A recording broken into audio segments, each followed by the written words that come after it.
Hello po, magandang araw po sa bawat isa. So today, I decided na mag-share ng kunting word at least every day kung kakayanin to encourage everyone, not only sa church but everyone who is following or wherever man makakarating tong message na to or tong video na to. And since last week, nag-decide ako na starting sa Monday na ito, magsisimula ako mag-share ng word, my devotional every day.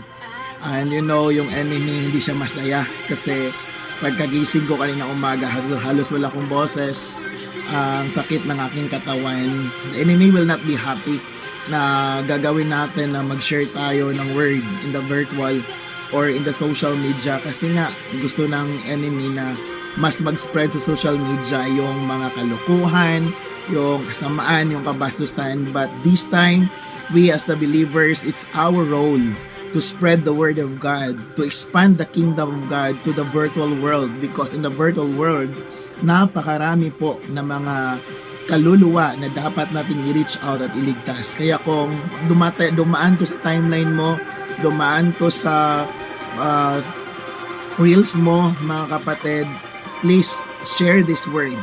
Please share this to your families and friends, mga kapatid. So today, I just want to share with you in Mark chapter 4,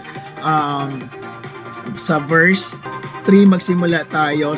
Listen, a farmer went out to sow a seed, and as he was gathering the seed, some fell along the path, and the birds came and ate it up.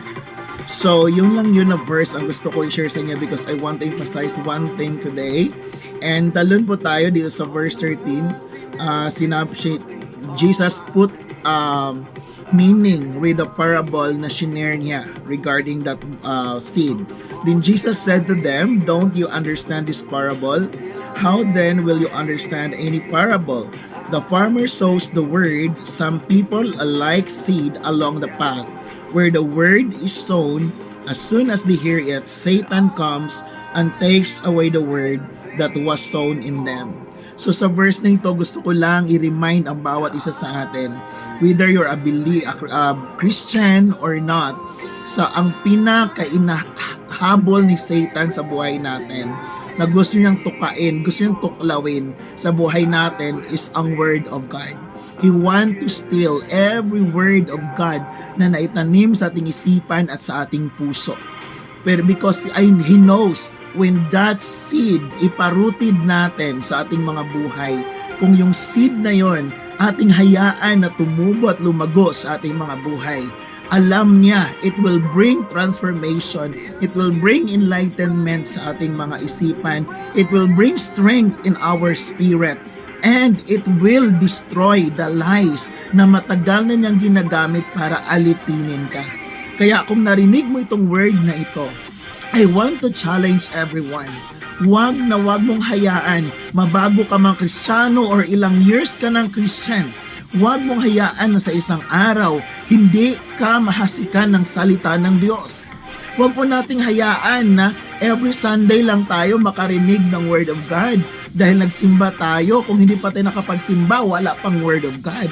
But every day, allow yourself, discipline yourself, challenge yourself, pilitin mo yung sarili mo na magbasa ng salita ng Diyos. Maglaan ka kahit isang oras, kahit 30 minutes man lang, magbasa ng Word of God in your life.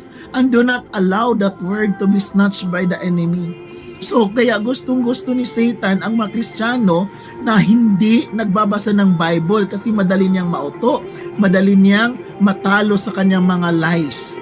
Because the only weapon that we have to fight against lies is the truth.